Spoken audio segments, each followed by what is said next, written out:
Hi friends. Greetings from my infirmary, Nabha.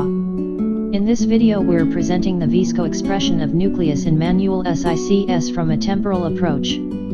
These are some of the pertinent indications for a temporal manual SICS.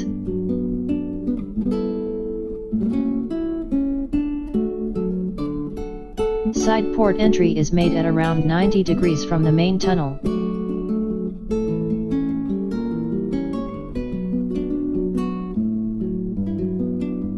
Capsule is stained with trypan blue and anterior chamber is formed with viscoelastics.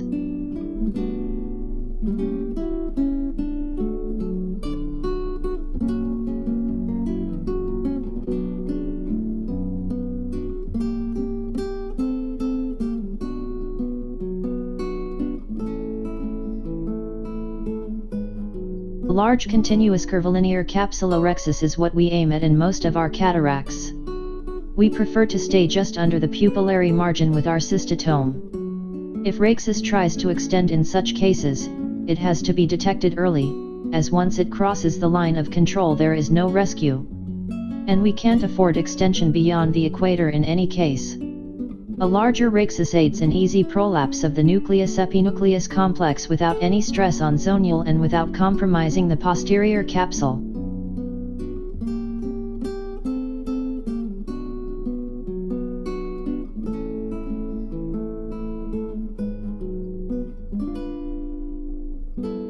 A temporal approach induces the minimum SIA and so is performed in anastigmatic cases or cases having against the rule astigmatism.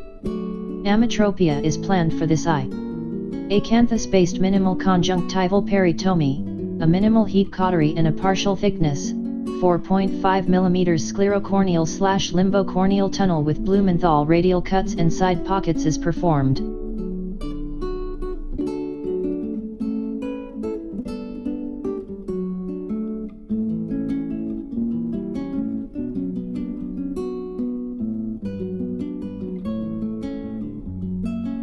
Sclerocorneal dissection starts in the center of the incision with a crescent knife, moving towards the peripheries, dissecting the tissue as you come back. The side pockets have been designed to accommodate nucleus and to prevent anastigmatic surprise.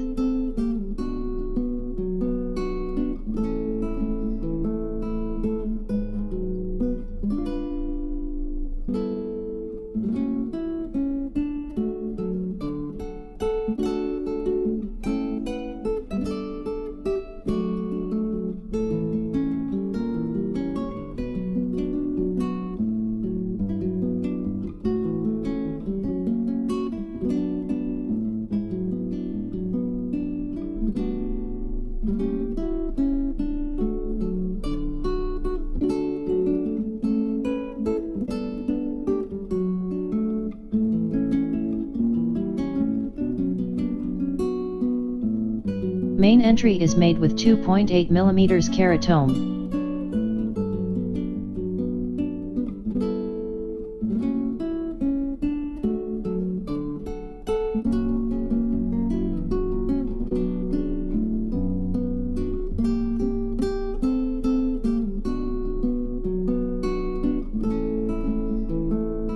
Minimal procedure in the bag and less of repeated entry of the instruments into the AC is the hallmark of this surgery.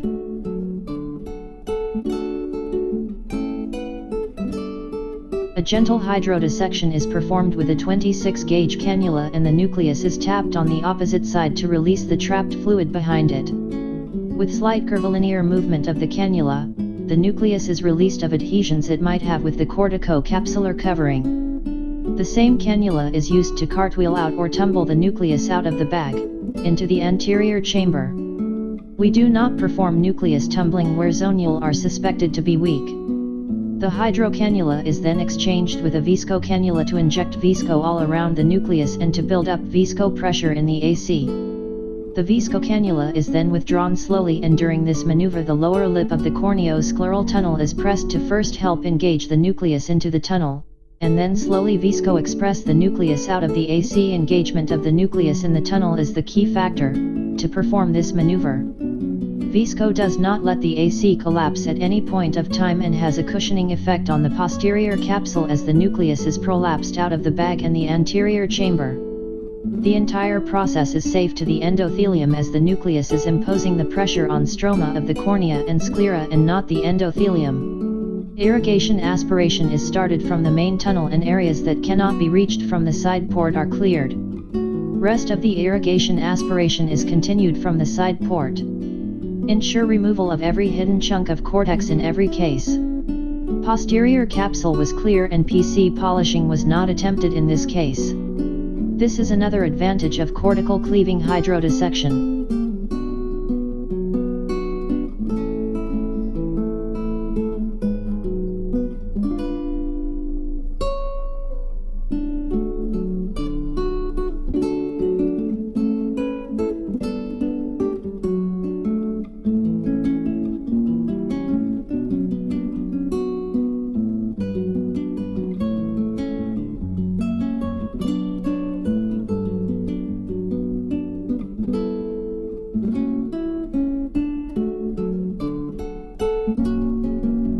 A rigid 6 mm IOL is implanted in the bag, with the help of IOL holding forceps.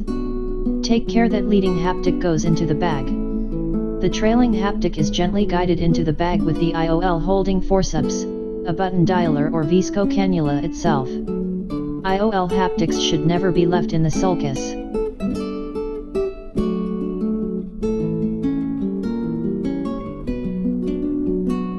Clear every bit of Visco from any part of the eye, the anterior chamber, posterior chamber, from behind the IOL and lastly from the endothelium. There is absolutely no need to go behind the IOL with the cannula in every case. Just gentle tapping and rotating the IOL with the Simcoe's cannula will bring out the Visco to the anterior chamber. Titrate the IOP so that the wound doesn't gape.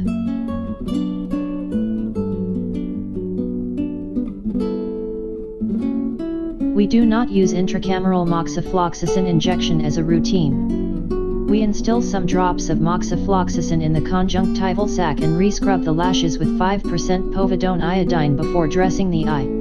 Repose the conjunctiva well. Do not leave the scleral wound bare, which will increase the chances of wound site infections and foreign body sensation in the post-operative. Contrary to popular belief, the temporal approach is not at all unsightly in the post-OP period and gives us good replicable results.